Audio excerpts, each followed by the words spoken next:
Sejam bem-vindos, terrólogos, sejam bem-vindos a mais um vídeo do nosso canal Cine Terrologia. No vídeo de hoje nós vamos comentar, nós vamos trazer a resenha de um conto, né, de um clássico do terror, na verdade, que é do Edgar Allan Poe. Edgar Allan Poe também pode se pronunciar dessa forma, né? Pelo menos eu vejo o pessoal pronunciando assim. E tem um conto aqui que eu encontrei nesse livro, olha só. Esse livro é Edgar Allan Poe, ou Edgar Allan Poe, O Poço e o Pêndulo e Outros Contos. Nós não vamos falar hoje aqui nesse vídeo sobre O Poço e o Pêndulo. Eu quero tratar com você sobre um conto que eu li ontem à noite, que é o Morella. Inclusive esse conto, ele é bem conhecido. Eu já vi filme há muito tempo atrás, quando começou essa onda de internet, né? Muito tempo atrás. Eu acho que, na verdade, eu estou falando aqui do ano mais ou menos dos anos 2000, 2001, alguma coisa assim. Eu sei que eu consegui fazer o download de um filme, que era um filme de terror, e eu não lembro exatamente como era o nome desse filme, mas tinham 3 contos de Edgar Allan Poe, e um desses contos era justamente o Morella. Então não vou conseguir lembrar. Se você sabe de que filme eu estou falando, escreve aqui abaixo, porque inclusive eu vou até pesquisar sobre esse filme. Mas o que acontece? Esse conto é completamente diferente do que tem nesse filme que eu vi, tá? Então, inclusive, quando eu comecei a ler esse conto, eu esperava encontrar mais ou menos aquilo que eu tinha visto lá no filme, mas era diferente, tá? Eles pegaram, na verdade, os mesmos personagens e, digamos assim, o mesmo drama principal e trouxeram ali um outro enredo, né? Com uma certa liberdade poética e editorial e por aí vai.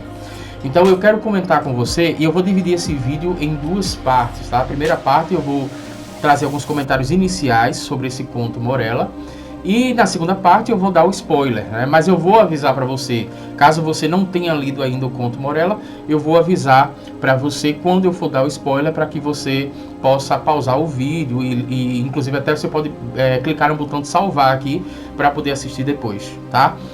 Se você gosta de filmes de terror, contos de assombração, lendas urbanas, curiosidades de filmes de terror, tudo que está ligado à atmosfera do terror, se inscreve no nosso canal e ativa o sininho para receber as nossas próximas notificações e dá uma maratonada aí no canal, tá? Então vamos lá, começar com esse conto daqui do Morella. A linguagem do Edgar Allan Poe não é tão simples assim. É uma linguagem um pouco densa. Eu vi inclusive até várias pessoas comentando que tiveram que ler esse conto mais de uma vez, né, 2, 3, 4 vezes para poder entender, justamente por causa da linguagem. Se eu não me engano, esse conto foi escrito em 1835, então a gente está falando aí de muito tempo atrás, né? Daqui a pouco a gente vai completar 200 anos só desse conto aqui. Então realmente é uma linguagem completamente diferente. Por mais que façam tradução, você sempre vai acompanhar o pessoal aí na internet falando sobre essa dificuldade, né? Então o conto Morella, ele é contado na primeira pessoa, tá? Então você não sabe o nome do narrador. Você está quase que como se você estivesse recebendo uma carta, né, do narrador. Ele está contando para você aquilo que aconteceu. Então o conto é em primeira pessoa e ele vai relatando, ele não fala o nome dele, e ele vai relatando aquilo que está acontecendo na vida dele de uma forma, inclusive, até bastante resumida. Ele diz, por exemplo, que ele tinha uma amiga chamada Morella e que, por obra do destino, por obra do acaso, eles acabaram se casando, tá? Estou fazendo um resumo aqui para você. E deixa eu abrir um parênteses aqui, porque durante o conto, eu fui achando meio que esse conto um pouco enfadonho, sabe? Eu fui achando o conto um pouco chato. Eu falei, poxa, é um clássico de Edgar Allan Poe, eu tô achando um pouco chato. Só que quando chega no final, o que é revelado no final é uma coisa super interessante e aí salva completamente o conto. Então é sobre isso que eu quero falar com você. O conto ele começa, né, justamente com ele falando que tinha uma amiga chamada Morella, né? O narrador fala que tinha uma amiga chamada Morella e aí, por obra do acaso, eles acabam se casando, né? E ele vai falar, inclusive, até muito bem, logo de Morella, né? Ele fala que ela tinha um gosto por assuntos místicos, né? Então ela praticava, pelo que eu entendi aqui, alguns rituais ligados ao misticismo, né? Alguns rituais, talvez, ali de ocultismo, né? A partir desse momento, o conto vai, pelo que o narrador está falando, me parece que Morella era muito ligada, na verdade ela é quase que obcecada por esse tipo de assunto e por esse tipo de ritual, e ele também acaba se interessando por isso, inclusive até ao que parece, o conto não deixa isso muito claro, mas ao que parece aqui nos detalhes, eles praticavam alguns rituais aí místicos, né, alguns rituais de ocultismo, eles faziam isso juntos, né? Porém, em determinado momento, o narrador começa a perceber que a sua esposa, no caso Morella, está começando a definhar, tá? Ela está apresentando um aspecto diferente, um aspecto muito fragilizado. Eu estou tentando traduzir com palavras mais atuais, né? Mas ele utiliza outras palavras aqui. E também, né, em consequência, ele vai perdendo o interesse por ela.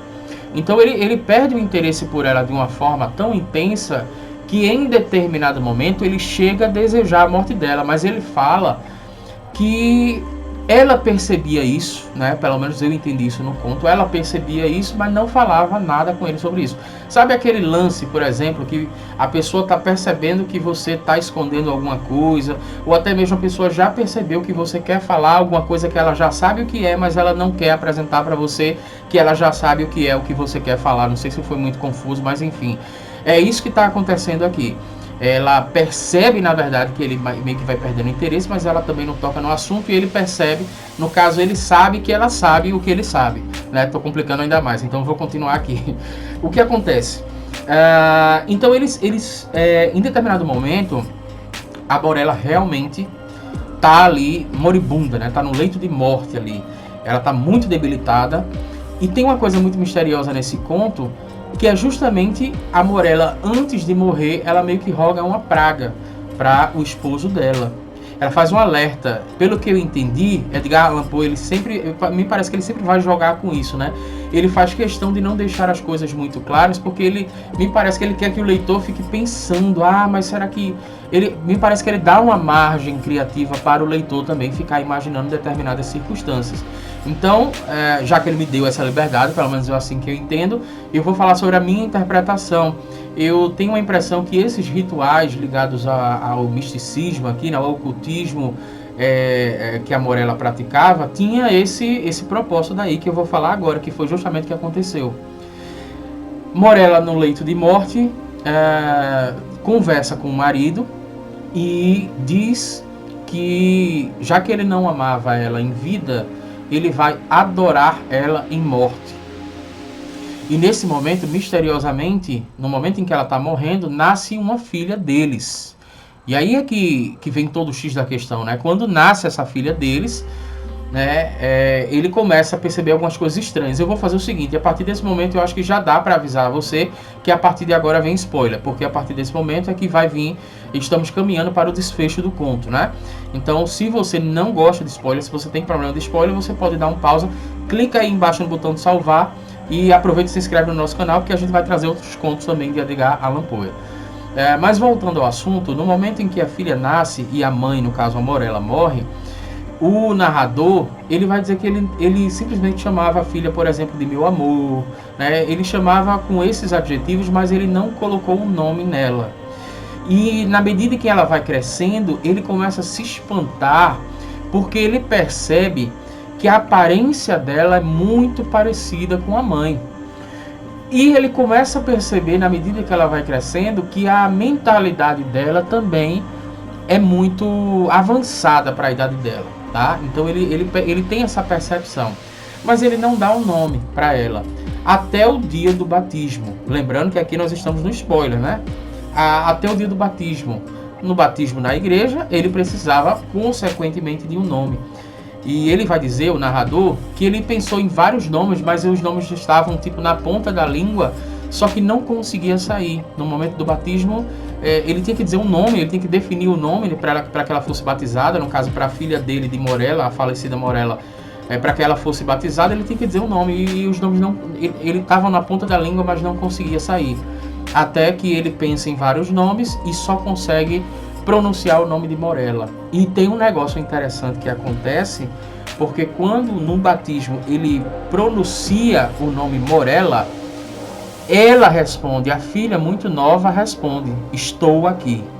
Então ele acha tudo aquilo muito estranho. Eu já vou partir justamente para o final, porque a gente já está no final. Em determinado momento, no final do conto, ele vai dizer que ela morre, tá? E quando ela morre, quem faz o enterro é justamente o pai, o narrador. Só que naquele tempo existia até um costume, e até hoje tem também, dependendo da família, né, de você colocar um determinado jazigo para todas as pessoas da família ou para uma quantidade X de pessoas. Quando vai morrendo, você tem lá uma cripta, né? Acho que é um jazigo que chama, eu não sei exatamente como mas quando ele vai enterrar Morella, quando ele vai enterrar a filha Morella, junto com a mãe Morella, ele acaba percebendo que a mãe não está mais lá enterrada, né? Então Edgar Allan Poe deixa você justamente nessa interrogação, ele encerra nesse ponto, onde você fica pensando que talvez aquele ritual, por exemplo, de ocultismo, né? Aquele ritual místico que ela estava praticando ali, era um ritual para que ela pudesse reencarnar na filha, na própria filha. Então você dá esse conto, na verdade, ele dá margem para diversas interpretações, mas tudo dentro desse contexto aí que a gente falou. Então eu particularmente gostei de ler esse conto. A linguagem não é uma linguagem, digamos assim, comercial, tá? Não é uma linguagem comercial, é uma linguagem acessível para todo mundo. Não é uma linguagem, não é um conto que tem uma linguagem fluida, né? Que permita você ler de maneira fluida. É óbvio que você vai precisar ler um parágrafo pelo menos 1 ou 2 vezes, né? 1 ou 2 parágrafos você vai precisar ler mais de uma vez para poder entender exatamente o que é que o Edgar Allan Poe está propondo ali, mas ele também dá, ao mesmo tempo que ele mostra para você a história que aconteceu, a minha experiência, inclusive não só nesse conto, como outros contos também que a gente vai trazer aqui para o canal, do Edgar Allan Poe, que eu já tive a oportunidade de ler, ele acaba dando margem para você também desenvolver outras interpretações, ou até preencher, de acordo com sua curiosidade, com sua criatividade, na verdade, as lacunas que ele propositadamente deixou nesse conto daí, tá? Então, eu espero que você tenha gostado. Se inscreve no nosso canal, ativa o sininho para receber as nossas próximas notificações, se você gosta de filme de terror e se você tiver coragem. Forte abraço e até o próximo vídeo.